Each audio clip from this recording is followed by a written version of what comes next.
यहां गोरी आए, गजनी आए और बाबर आए।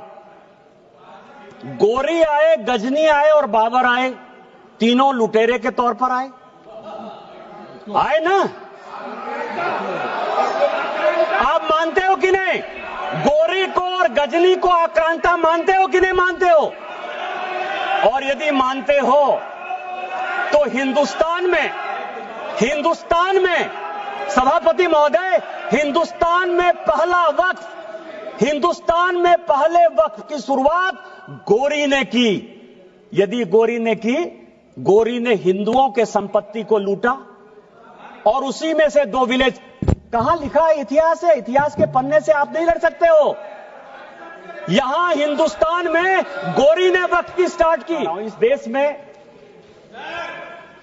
यह वक्फ एक्ट आया कैसे? ये जिन्ना को पाकिस्तान बनाने का जिम्मेवार मानते हैं या नहीं मानते? पहले इन लोगों से ये पूछ लीजिए सर, फिर मैं बोलूंगा। यदि जिन्ना को मानते हैं, ये मैं पेपर लेकर आया हूं सर। 1910 में कांग्रेस पार्टी ने मुंबई से एक रिजर्व सीट जो मुस्लिम की गई, उससे जिन्ना को मेंबर ऑफ पार्लियामेंट बनाया। और उन्होंने 1911 में मुसलमान वक्फ बोर्ड बनाया। ये प्राइवेट आदमी ने बनाया, जिन्ना ने बनाया, जिसने पाकिस्तान बनाया। और आज फिर वक्फ के नाम पर ये इस देश का बंटवारा करना चाहते हैं।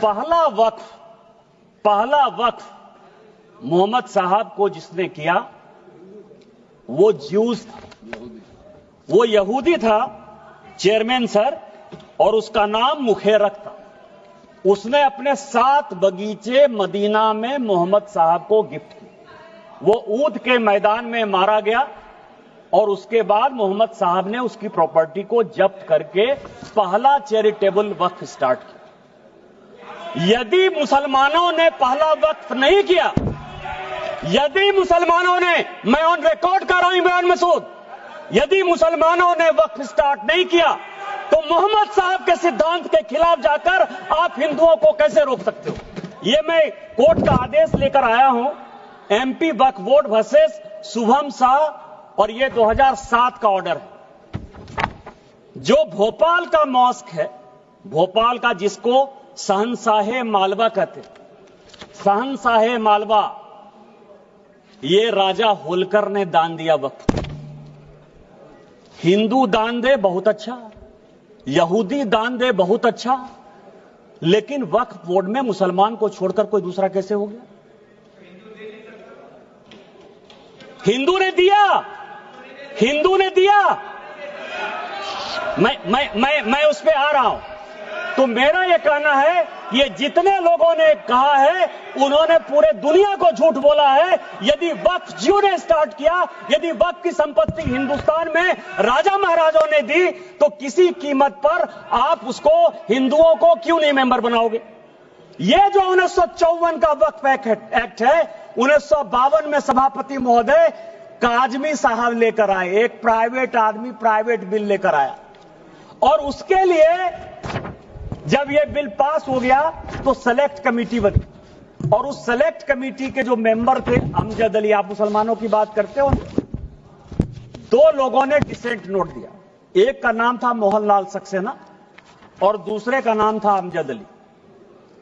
उन दोनों ने कहा, सब कागज लेकर आया हूं, कि अगेंस्ट द कॉन्स्टिट्यूशन है, अगेंस्ट द आर्टिकल 14-15 है, अगेंस्ट द कॉन्स्टिट्यूशन का जो आर्टिकल 25 है उसका वायलेशन है। लेकिन कांग्रेस मुसलमानों के एपीजमेंट की पॉलिटिक्स के कारण इस बिल को पास कराना चाहती थी, और यह प्राइवेट मेंबर बिल के तौर पर एक वक्त बिल आया। क्या आप गैर सरकारी बिल को जो है सरकारी बिल बनाकर इतने दिनों तक मुसलमानों के लिए एक अधिकार की बात करोगे? किस तरह की राजनीति कर रहे हो आप? आपको ये धर्म की बात करते हैं सर।